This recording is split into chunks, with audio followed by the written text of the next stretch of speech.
Bear with me, folks, I forgot to fire things up this morning. So, get everything up and running here.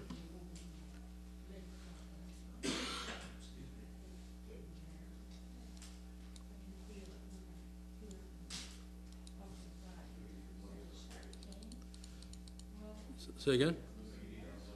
Yeah, I know. I don't even have the PowerPoint up. I got to get it going first there. Get the slideshow started, and I'll plug everything in. There we go.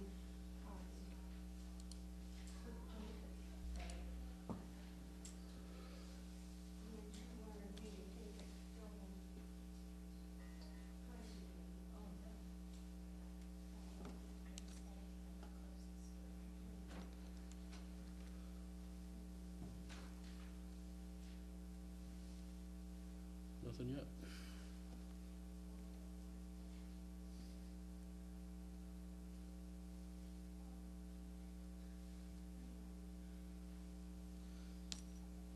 One more time here. I got something. I got a screw getting in the way here. Let's try it one more time.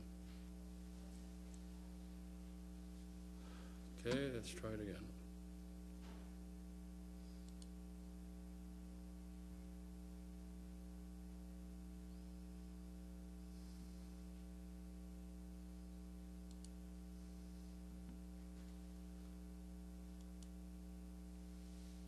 There we go.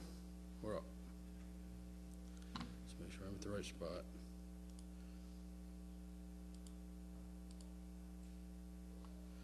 So, just by way of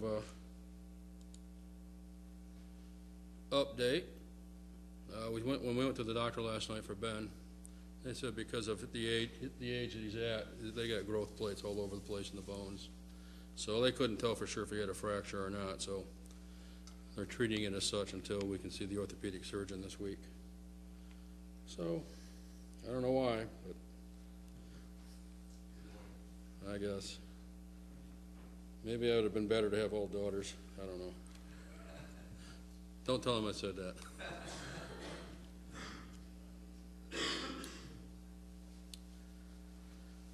All right, we are continuing on with our study. I suppose if you could say there's a theme to what we're looking at, it is that a sovereign, providential God uses both the good and evil intentions of men and empires to accomplish his will on earth. And we are, again, still working in Daniel and looking at these visions. First Daniel's own vision and then the vision that he interpreted for Nebuchadnezzar and how they lay out the progression of the Gentile empires that are going to follow Nebuchadnezzar's. And we're looking at how these Gentile empires, as they fight with each other and conquer each other and do what they do, they're actually preparing the way for the coming of Christ. Now, when I was looking at this, especially considering the providence of God and how he uses the events of men to accomplish his will, I was reminded of an incident I had once. When I was going to BJ, I was a loss prevention guy at a store, which basically entailed walking around playing clothes and catching shoplifters and all that. And I had many, many fights with people. And the one that I had ranks about third, I think, on the ones I had as far as severity. And this guy just, when I apprehended him out in front of the store, he just swore up a storm and started fighting with me. And I had to take him down. And when I took him down and got him under control, he was screaming like a little girl that I was beating him up. And he was like twice my size. And we finally got him subdued and took him back to the office, and I had the handcuffs on him, and he says, "You take these cuffs off me, and I'll take care of you." I said, "Well, you had your chance in the parking lot." It didn't work out so good. How'd that work? We went to court, and he's probably one of the nastiest guys I've run into, just the way he was. And we went to court, and the judge looked at him. I explained what had happened, and the judge looked at him and said, "Hey, didn't I just see you here last month for the same thing at another store?" "Well, yeah, this is different. Look what this guy did to me, and look what this all." He had scratches all over him. He said, "Didn't I see you here about 4 months ago doing the same thing at another store?" He said, "Yeah, well, this is different." He said, "Well, you just don't seem to learn, do you?" Bang, 90 days. So he sent him to jail for 90 days. Well, the store I was working at there in Greenville was a significant portion of the staff were either Bob Jones students or the spouses of Bob Jones students. and another significant portion were members of one of the hundreds of Baptist churches that were in Greenville. You remember that. There was a Baptist church on every corner. There must have been 500 Baptist churches in Greenville. All these guys go to Bob Jones, they get their Bible degrees, and they just forget to leave. And they just stay in Greenville. Say again? Yeah, it is. Well, anyways, to make like a long story short, about halfway into this guy's incarceration, I heard a rumor from somebody. I don't remember who told me. They said, "You know that guy you had that fight with last month?" I said, "Yeah." "Well, these guys went in for a jail service there, and the guy got saved." And I thought, who would have thought? You know, as nasty as that guy was, and the fighting and everything, and who would have thought the Lord would have used that incident to put that guy in a place where he'd sit still long enough to hear the gospel? And he got saved. And so who knows, you know? The Lord uses these kind of circumstances in the lives of people in ways that we would never expect. And really, this is kind of the story of what we're looking at here. From the time of Judah's captivity until the arrival of Christ. The Lord's using these things to get ready for the Christ's arrival. Now, we're pretty much in Daniel 7, but we're kind of referring back to Daniel 2. In Daniel 7, Daniel has his own vision where he sees the various empires of the earth following Nebuchadnezzar, and they're represented by different animals. They represent characteristics of these empires.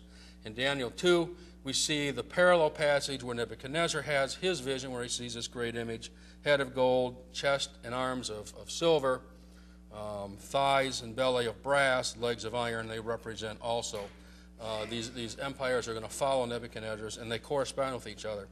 So what we're looking at today is the Persian Empire. In Nebuchadnezzar's vision, the Persian Empire is represented by the chest and arms of silver.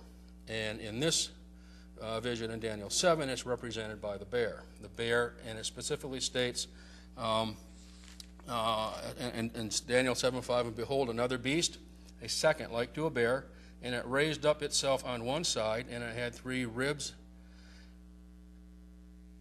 in the teeth of it," or ribs, I must have written this wrong, 3 ribs between the teeth of it, and he said, and said thus unto it, "Arise and devour much flesh." Both of these images, the chest and arms of silver and the bear, they represent a kingdom that has a dual nature. You got 2 arms with Nebuchadnezzar's image, and the bear, we have a bear that has 2 sides with one side rising above the other. And they both represent a kingdom that has a dual nature to it. And again, Nebuchadnezzar, this is a comparison of the 2 images. Okay, and both of these represent the dual-natured kingdom, and that has to be with the bear, with one side being raised above the other. It denotes that one part of this dual-natured kingdom has dominance over the other. And historically, there's only one empire that fits the description. That would have been the Medo-Persian Empire. And this is the one that took Babylon and took the Babylonian Empire away from Nebuchadnezzar's descendants. Now, the race side signifies Persia's domination in this particular relationship. This is the Medo-Persian. It's 2 groups, 2 family groups, the Medes and the Persians. And initially, the Medes were in dominance over the Persians. They were ruled by dynastic families, but the Medes had the preeminence. Cyrus came along, and he overthrew the Median side of the empire and gave the Persians dominance in the relationship. Both the Medes and the Persians trace common ancestry back to Japheth, who, as you recall, was one of the sons of Noah, through his son Madai. Madai, Medes, they come from the same root word. So the Medes and the Persians are related.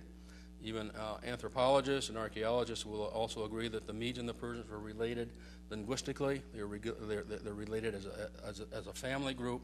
They're regarded as what they would call the Indo-European groups, the groups that would populate the northern Middle East and westward in towards Europe. Both groups, following the flood, as descendants of Noah, they settled in an area south of the Caspian Sea in what is now the central area of modern Iran. And let's see.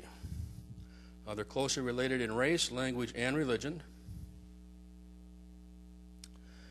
And Genesis 10:2, it lays out the genealogy of the various descendants of the sons of Noah's sons. And they basically lay out where these different individuals, what groups of people they came to be known as. Gomer became the Sumerians or the Celts. Magog, the Scythians or the Tartars, modern Russia and possibly Germany.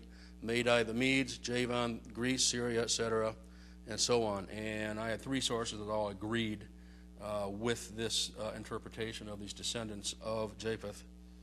Schofield, and there was a pictorial encyclopedia of the Bible, and my own History of Civilization book from History of Civic in college. Now, when Cyrus overthrew the Median Persia, or the Median Empire, he ended Persian vassalage to the Medes. They were no longer in subjection to them, and as I mentioned, Persia gained dominance over Media. But the Medes appear to have willingly subordinated themselves to Cyrus when he took over the kingdom. His predecessor was regarded as a tyrant. He neglected the gods. He had really won the hatred and dislike of his people. So when Cyrus overthrew them and made himself the king, he was welcomed by them as a liberator. But he did everything he could to maintain a close relationship between the Medes and the Persians, even so much as allowing Medes to have significant positions in his government, to be the generals of his armies.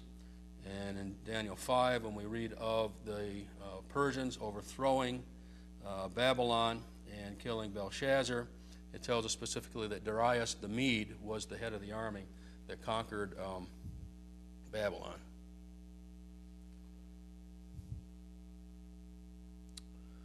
So, let's see.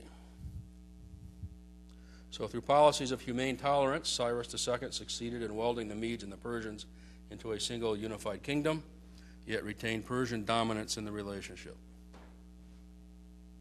So this comports with the vision of Daniel and with the bear, with the one side raised up over the other. We also see in this vision that the bear has three ribs between its teeth. There are conflicting views as to what these three ribs represent. Everyone believes the ribs represent kingdoms that were overtaken or that were conquered by the Persians. One says Media, Lydia, and Babylonia. I reject this one because at the time that this vision occurs, Media and Persia are already together. So I don't believe it represents Media. There's others that think that it represents the kingdoms of Egypt, Lydia, and Babylonia, and this I believe to be probably the correct one. Three kingdoms that have been conquered by the Persian Empire. And we have by implication that this command to arise and devour flesh is divine in origin. Daniel 4:35, and all of the inhabitants of the earth are reputed as nothing, and he doeth according to his will in the army of heaven and among the inhabitants of the earth, and none can stay his hand or say unto him, what doest thou? So the Lord has commanded this bear to arise and devour much flesh, and we know that the Lord uses Cyrus and the Persian Empire to punish the Babylonians for their evil. He's given a divine license to conquer. And we will see that this is backed up by Scripture as well. He becomes the Lord's anointed as he conquers. As Nebuchadnezzar was used to judge Judah, so Cyrus II is used to judge Babylon. And we see this as a fulfillment of prophecy against Babylon in Isaiah 13, Jeremiah 51, 1-64, and Zechariah 5, 1-11. And it specifically prophesied that Babylon would be taken by the Medes. Isaiah 13:17, behold, I will stir up the Medes against them, which shall not regard silver, and as for gold, they shall not delight in it. Jeremiah 51:11, make bright the arrows, gather the shield. The Lord hath raised up the spirit of the king of the Medes, for his device is against Babylon to destroy it, because it is the vengeance of the Lord, the vengeance of his temple. In Jeremiah 51:28, prepare against her the nations with the king of the Medes, the captains thereof, and all the rulers thereof, and all the land of his dominion. Now, in Isaiah, we see the first prophecies against Babylon, and the prophecies of Isaiah were given approximately 150 years before Cyrus was even born. So in these prophecies, we have Cyrus mentioned by name by Isaiah, that Cyrus was going to be the one after Judah had gone into captivity after a period of 70 years. The Jews would be released, and Cyrus was going to be the one who did it. And this is prophesied 150 years before he came into existence. So Cyrus was born about 559 BC. I don't remember the exact date for Isaiah, but I believe it's about the mid-8th century BC, 750 or somewhere in that area, maybe earlier. So, Isaiah 44:28, this is about 150 years before Cyrus's birth. It says, "Thus saith of Cyrus, he is my shepherd, and shall perform all my pleasure, even saying to Jerusalem, thou shalt be built, and to the temple thy foundation shall be laid." Isaiah 45:1, "Thus saith the Lord to his anointed, to Cyrus, whose right hand I have holden, to subdue nations before him. I will loose the loins of the kings, to open before him two-leaved gates, and the gates shall not be shut." Now, I prepared a list of the Persian kings, and the highlighted ones in yellow are ones that are specifically mentioned in the scriptures. So I'm going to focus on these guys for a while and try to understand their role in the Persian Empire and their role in Scripture relative to their relationship to the Jewish people. And if the Bible mentions these individuals, I think they're worth our study to see who they are and what kind of rulers they were, and really the historical context relative to the Scriptures as to their reign. We'll go back again. So the four that the Bible specifically names are Cyrus the Great, Darius the First, Ahasuerus, also known to the Greeks as Xerxes, and then Artaxerxes. Cyrus is mentioned in the Bible many, many times. So let's go through some of these references to him. 2 Chronicles 36:22-23. Now in the first year of Cyrus, king of Persia, that the word of the Lord spoken by Jeremiah might be accomplished, the Lord stirred up the spirit of Cyrus the king at Persia, that he made proclamation throughout his kingdom, and put it also in writing, saying, Thus saith Cyrus king of Persia, all nations of the earth, the Lord God of heaven has given me, and he had charged me to build him an house in Jerusalem, which is in Judah. Who is there among you of all his people? The Lord his God be with him, and let him go up. Ezra 1 and 2, a parallel mirrors this one. Now in the first year of Cyrus, king of Persia, that the word of the Lord spoken by Jeremiah might be accomplished, the Lord stirred up the spirit of Cyrus, king of Persia, that he made proclamation throughout his kingdom, and put it also in writing, saying, Thus saith Cyrus, king of Persia, all nations of the earth hath the Lord God of heaven given me, all kingdoms of the earth, and he hath charged me to build in him an house in Jerusalem, which is in Judah.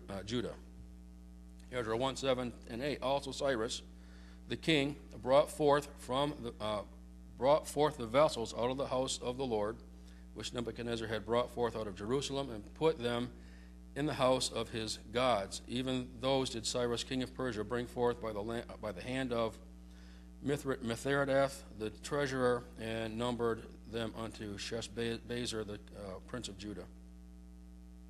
Ezra 3:7. They gave money also unto the masons, and to the carpenters, and meat and drink, and oil unto them of Zidon, and to them of Tyre, to bring cedar trees from Lebanon to the sea of Joppa, according to the grant that they had of Cyrus, king of Persia. Ezra 4:3. But Zerubbabel and Yeshua and the rest of the chief of the fathers of Israel said unto them, Ye have nothing to do with us to build an house unto our God. We ourselves together will build unto the Lord God of Israel, as King Cyrus, the king of Persia, hath commanded us. Ezra 4:5. And hired counselors against them to frustrate their purpose all the days of Cyrus, king of Persia, even unto the reign of Darius, king of Persia. But in the first year of Cyrus, the king of Babylon, the same king Cyrus made a decree to build the house of God. And the vessels also of gold and silver of the house of God, which Nebuchadnezzar took out of the temple that was in Jerusalem, and brought them into the temple of Babylon. Those did Cyrus the king take out of the temple of Babylon, and they were delivered unto one whose name was Sheshbazzar, whom he made governor. So we'll just flip through some of these. Anyways, Cyrus is mentioned numerous times in the scriptures, and is important in the history of Israel. Now, prophecies. There are many prophecies that are, I'm going to focus on three of them. The prophecies and the fulfillments. Prophecies, first of all, of the fall of Babylon. In Isaiah 21:2, a grievous vision is declared unto me. The treacherous dealer dealeth treacherously, and the spoiler spoileth. Go up, O Elam. Besiege, O Media. All the sighing thereof have I made to come, or to cease. Isaiah 46:11, calling a ravenous bird from the east, the man that executeth my counsel from a far country. Yea, I have spoken it, I will also bring it to pass. I have proposed it, I will also do it. Isaiah 48:14 and 15, all ye assemble yourselves and hear, which among them hath declared these things. The Lord hath loved him. He will do his pleasure on Babylon, and his arms shall be on the Chaldeans. I, even I, have spoken it. I have called him. I have brought him, and he shall make his way prosperous. Isaiah 13:4 and 5. The noise of a multitude in the mountains, like as of a great people, a tumultuous noise of the kingdoms of nations gathered together. The Lord of hosts numbereth the host of the battle, or mustereth the host of the battle. The region that the Persians and the Medes come from is the mountainous region of Iran. So this is a reference to them.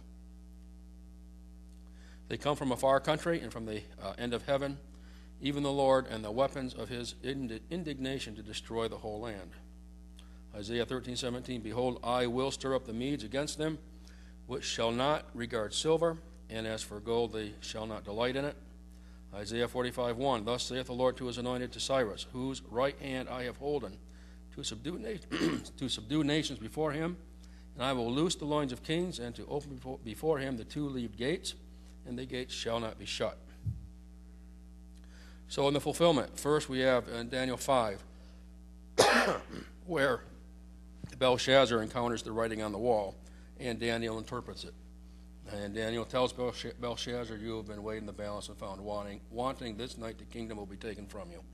So in Daniel 5:30 and 31, in that night was Belshazzar, the king of the Chaldeans, slain, and Darius the Median took the kingdom, being about 62 years old.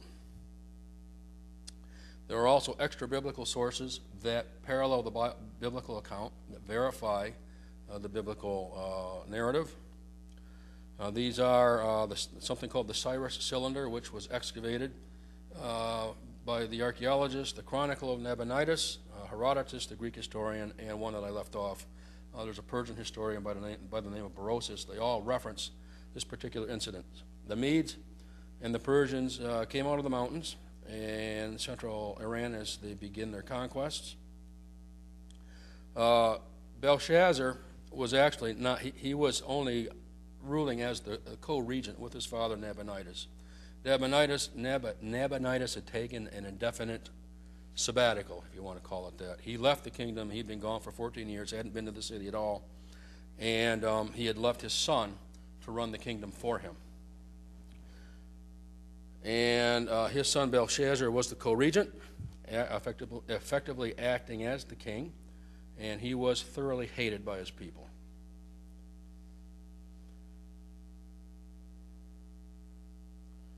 Seeing that he was about to lose his kingdom to Cyrus, Nabonidus decided to come back to Babylon to try to fight for his kingdom, and he was defeated by Cyrus at the Battle of Opis. After this particular battle, the remnants of the army and Nabonidus. They retreat into the fortress of Babylon thinking they're safe. And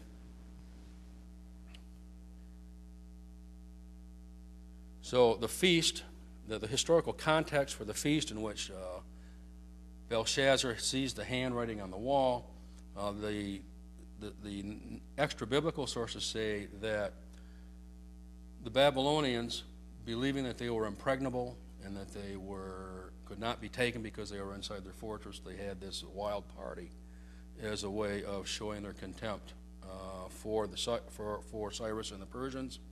However, it would be their undoing.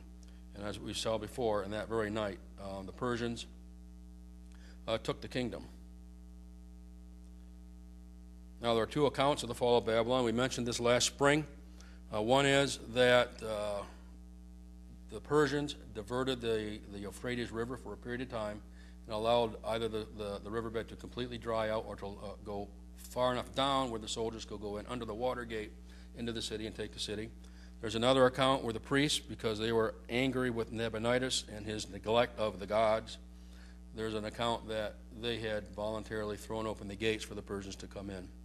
So either way, I think both may possibly be true. Maybe they both happened at the same time. But if they had guns back then, Cyrus took the city without firing a shot. He went in and was able to take the city without doing virtually no damage to the city itself. But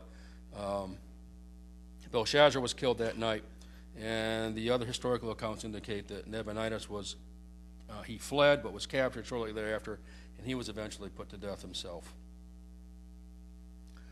Now we have also prophecies regarding the rebuilding of the temple, and that these prophecies would be fulfilled in Cyrus and his successors in the Persian Empire. Thus saith Cyrus, he is my shepherd, and shall perform all my pleasure, even saying to Jerusalem, thou shalt be built, and to the temple thy foundation shall be laid. The fulfillment in Ezra 6:3. In the first year of Cyrus the king, the same Cyrus the king made a decree concerning the house of God at Jerusalem. Let the house be builded, the place where they offered sacrifices, and let the foundations thereof be strongly laid, the height thereof 60 cubits, and the breadth thereof 60 cubits. So the prophecy that, so this prophecy to rebuild the temple was made before the first temple was destroyed. And so this prophecy of the rebuilding of the second temple was fulfilled in the reign of Cyrus. In Ezra 6:14, and the elders of the Jews builded, and they prospered through the prophesying of Haggai the prophet and Zechariah the son of Iddo. And they builded and finished it according to the commandment of the God of Israel, and according to the commandment of Cyrus and Darius and Artaxerxes, kings of Persia.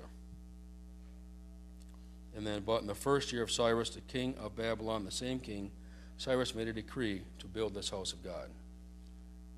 So I'm going to stop there. Any questions or comments regarding what we've covered so far?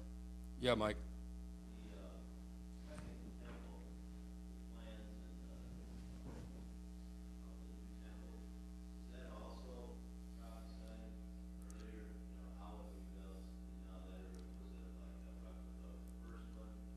That I don't know the answer to that question. They just said the temple was going to be rebuilt, and it does say there is an account. Josephus, the historian of the first century, he had access to documents that no longer exist, but there is a letter that Cyrus wrote to the governor of Judah, where he said that the house of God was to be built on the same spot where the old temple had originally been.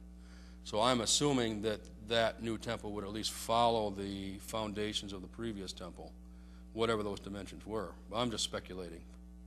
I don't know for sure.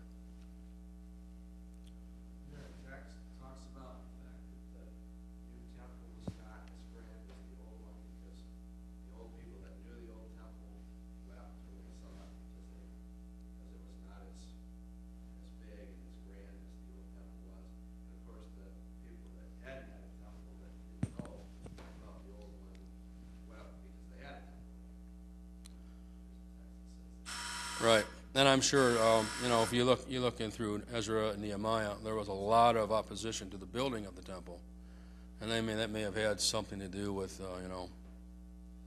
let's get a temple up, or we may never get a temple up. But let's see. And then next week we'll begin with prophecies regarding the release of the Jews. The scriptures specifically stated that once taken into captivity, the Jews would be in Babylonian captivity for 70 years. And we'll look at the fulfillment in the proclamations of Cyrus, releasing the Jews to go back. And then next week also I want to spend some time looking at Cyrus the man. Let's look at what we know about him historically. He is different from the other rulers of his day. He is, many historians say he's rightly given the name Cyrus the Great because he was a much different kind of leader, and he was not cut from the same cloth as the other leaders of his day, where cruelty and torture and just total destruction of enemy armies was the order of the day back then. But he was particularly humane and magnanimous towards those that he conquered. And in fact, the Jews actually thought Cyrus might be the Messiah. They gave him the name Messiah. According to Jewish tradition and Jewish records, they thought he may have been a Gentile Messiah for the Jews, and he's well regarded by the Jewish people because they did fairly well under his rule. He had good feelings toward the Jews and treated them quite well, considering the way Nebuchadnezzar had treated them. But we'll look at that and just see the kind of man he was, and maybe look at there's something called the Black Obelisk that was excavated that records in pictographs some of the various cruelties of the Assyrians, and we'll look at some of those and see what the Assyrians did to those that they conquered in battle. It's pretty gruesome when you look at the way they dealt with soldiers at the time that lost in the battles to them. But Cyrus is a different kind of a guy, and the Lord uses him to further the cause of the Jews and to bring them back into their land. So we'll stop there.